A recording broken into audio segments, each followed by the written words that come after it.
The rain came down in sheets, relentless and unyielding, drumming against the glass of the control tower. Outside, Manila's airport was transformed into a scene of chaos, runways flooded, lights flickering, and planes inching forward through the storm. Inside the control tower, an Israeli Air Force pilot stood silently, expecting to share his expertise, not to be the one absorbing new lessons. He came from a world where every word was sharp, every command crisp, where hesitation could mean disaster, and authority was never questioned. But here, in the very heart of a raging typhoon, he heard something that caught him off guard. Calm, melodic voices, almost soothing, guiding pilots through the chaos with unwavering composure. Cebu Pacific 583, we see you, sir. Just hold your pattern. The weather will pass. We will bring you down safely. The words floated through the static, a lifeline in the storm. The Filipino controller's gentle confidence stood in stark contrast to the anxiety and fear in the pilots' voices, who clung to every word for reassurance. This was more than just aviation protocol. It was a masterclass in the power of calm during crisis, a reminder that true leadership is often quiet and steady. The Israeli military had stumbled upon a secret weapon, one not forged from steel or technology, but from the gentle, unwavering voice of a Filipino controller. This is the story of how one of the world's most formidable air forces found a life-saving lesson in the most unexpected place, far from home, in the heart of Manila. It's a lesson rooted in human psychology, the incredible power of calm in the heart of a storm, and how a composed voice can anchor even the most turbulent minds. The Israeli pilot realized with growing respect that he wasn't there to teach, but to learn from these masters of composure. The lesson was clear. Sometimes, the quietest voice in the room is the one that carries the most strength, the one that can cut through panic and restore hope. And in Manila, that gentle voice could guide anyone through the fiercest storm, leading them safely home, no matter how dark the night or wild the weather. The contrast was stark. Israeli fighter pilots are trained for war, loud, direct, commanding. In the Philippines, the culture is different. Harmony, respect, and gentle voices. In the control tower, the goal isn't to dominate, but to guide. Filipino controllers excel at de-escalating crises, keeping pilots calm when everything goes wrong. The Israeli military noticed. Filipino controllers had an uncanny ability to manage emergencies. Was it luck or a teachable skill?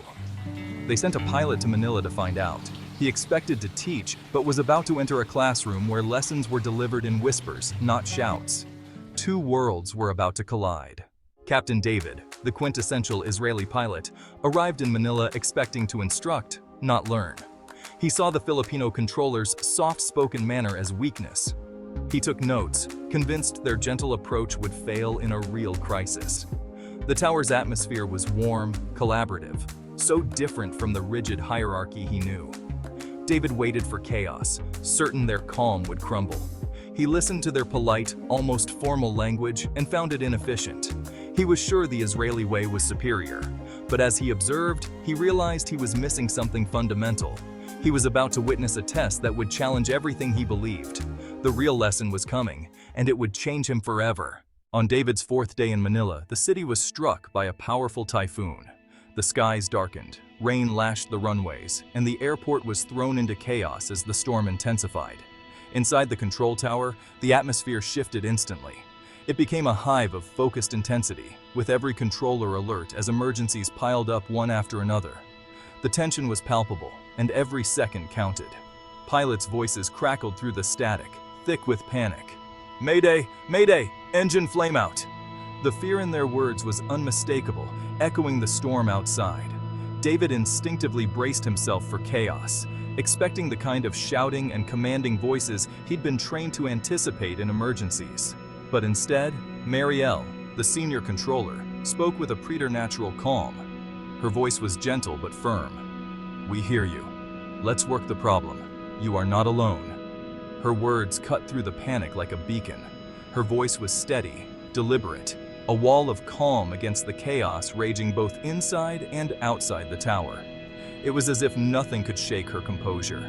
She addressed each pilot by name, gave clear, simple instructions, and never once raised her voice, no matter how dire the situation became. "Turn left heading 240. It will be a smoother ride there." David watched, mesmerized by her ability to bring order to the storm. This was the opposite of everything he'd learned in his training, where authority was often equated with volume and force. Marielle wasn't just managing airspace. She was managing fear itself, guiding pilots through panic with unwavering poise. The gentle voice was not a weakness, it was a weapon, disarming anxiety and restoring confidence in everyone who heard it. In the very heart of the storm, David witnessed a true masterclass in crisis communication, where calmness became the most powerful tool. The lesson was clear: calm is contagious. Marielle's serenity spread through the team, transforming panic into focus. The Filipino controllers' greatest strength was in their serenity, their ability to remain composed no matter the storm. And in that moment, David realized his worldview was about to change forever, inspired by the quiet power of calm leadership. Watching Marielle, David realized a calm voice transfers control, not just instructions. Shouting adds to panic. Calm creates mental space. He remembered his own training, how stress was often amplified by yelling. Marielle's voice was a lifeline. "Let's focus on flying the airplane. You're doing a great job." The pilot's panic eased, his voice steadied. David felt his own heart rate slow. The goal wasn't to shout over the storm, but to be the calm at its center.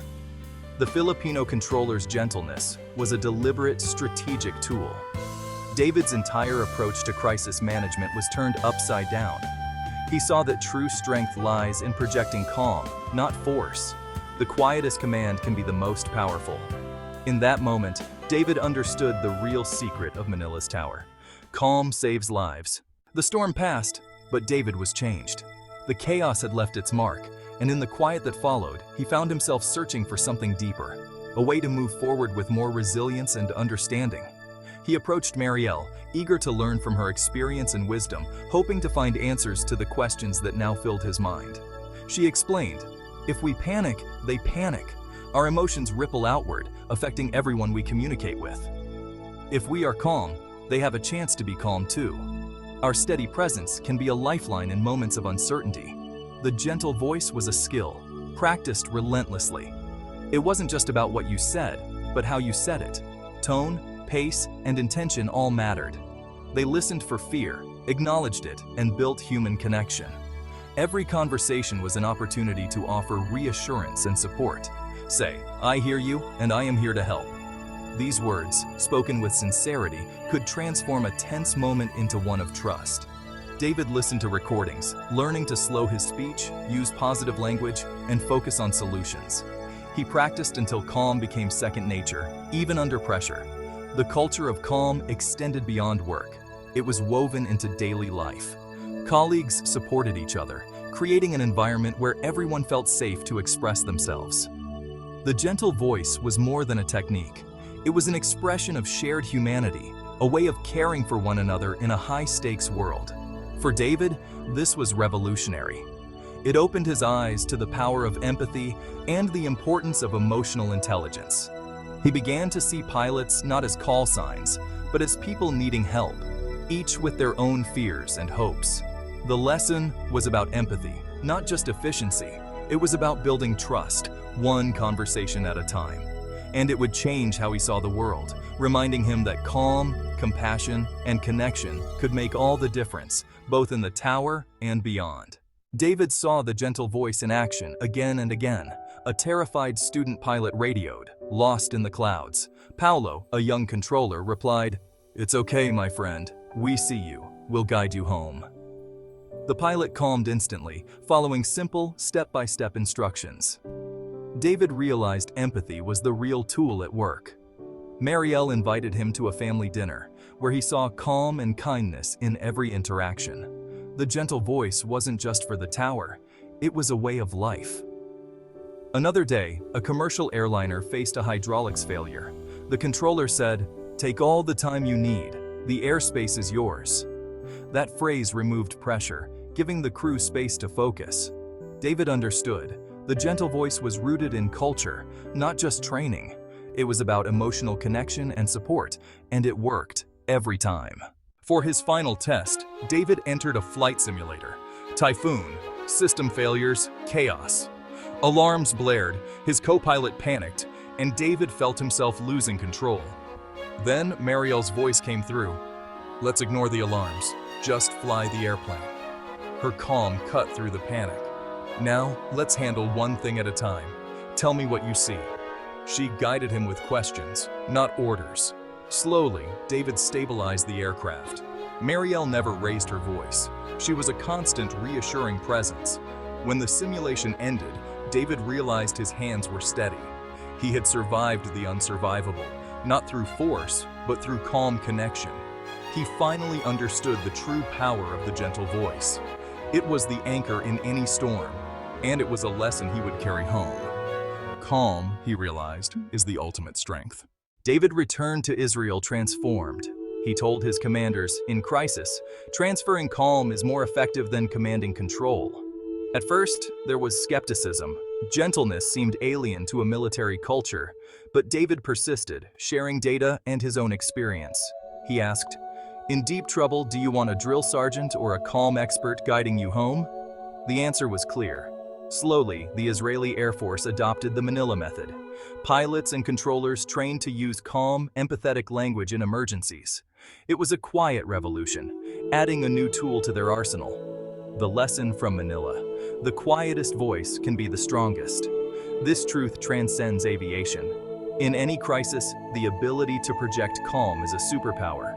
The most violent storms, it turns out, are often tamed by the gentlest of voices.